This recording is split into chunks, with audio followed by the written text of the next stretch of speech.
Et le Paris Saint-Germain, après 8 minutes, mène 1-0. C'est-à-dire que le retard est déjà refait, mais on sera seulement dans plus d'une heure si par exemple le retard n'est pas refait trop tôt, car c'est toute la phase du match qui va être changée maintenant. Et regardez comme le pied est ouvert au dernier moment et que Bucci, qui avait choisi d'attendre, eh bien cette fois-ci il n'a plus aucune chance. Et sur le banc, on avait bien guetté le tir de Rai. Regardez les duels. Oh là là, entre Ngotti, Melli et Roche et Baggio. Oui, avec les coups francs de Stoïkov, les murs à deux me paraissaient un petit peu légers, il a gonflé. Stoïkov qui va chercher la frappe, renvoyé par le mur, mais ça a fait des dégâts. C'est Fournier qui est au sol, hein, oui. Et Bernard Lamao, qui avait vu le coup franc avec deux hommes au mur sur sa droite, a demandé, alors que c'était quasiment la même position, d'en mettre 4 de ce côté-là, car il avait certainement senti que Stoïkov avait envie de la jouer seule et de la frapper, ce qui est le cas. Ça va pour Fournier, hein. Il a masqué sa main en restant au sol en fait.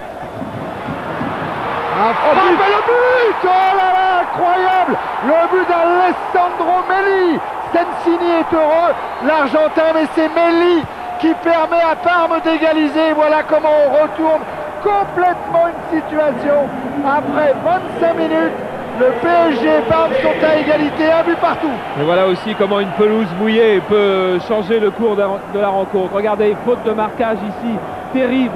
Bruno Ngotti qui s'en va, Lamac est sur la trajectoire et là la balle qui fuse avec cette pelouse qui reste très très glissante et qui lui passe sous les bras.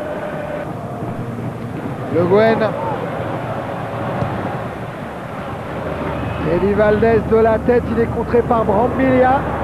Ah, il est monté ce ballon. Et il est repris par Apoloni. Loco. Et but de Patrice Loco.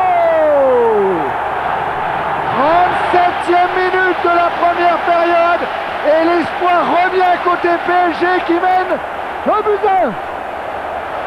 Et c'est vrai qu'on n'a pas souvent vu des défenses italiennes faire une faute de ce genre-là pour laisser le but aux rôdeurs locaux. C'est d'abord Rai qui s'est beaucoup battu, et la Moussi qui fait une faute, qui revient dans son camp. Patrice Loco rôde et il va chercher du pointu. Je crois que ça doit être du pointu à peu près juste devant lui sur la gauche de Moussi.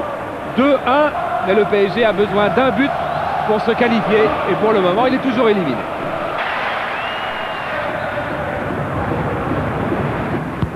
Corner tiré par Bravo, premier poteau. Allez, elle est bonne. Non, elle est sortie par Moussi. La reprise de Fournier avec un corps. Oh, penalty. Oui, monsieur Sanel. Penalty pour faute sur Laurent Fournier. Une faute d'Apolloni qui est venu reprendre le pied de Laurent Fournier. Sous cet angle-là, on ne joue pas à 100%. Non, on n'est pas sûr. Non. Voilà. Rai face à Bucci. Oui. Le même.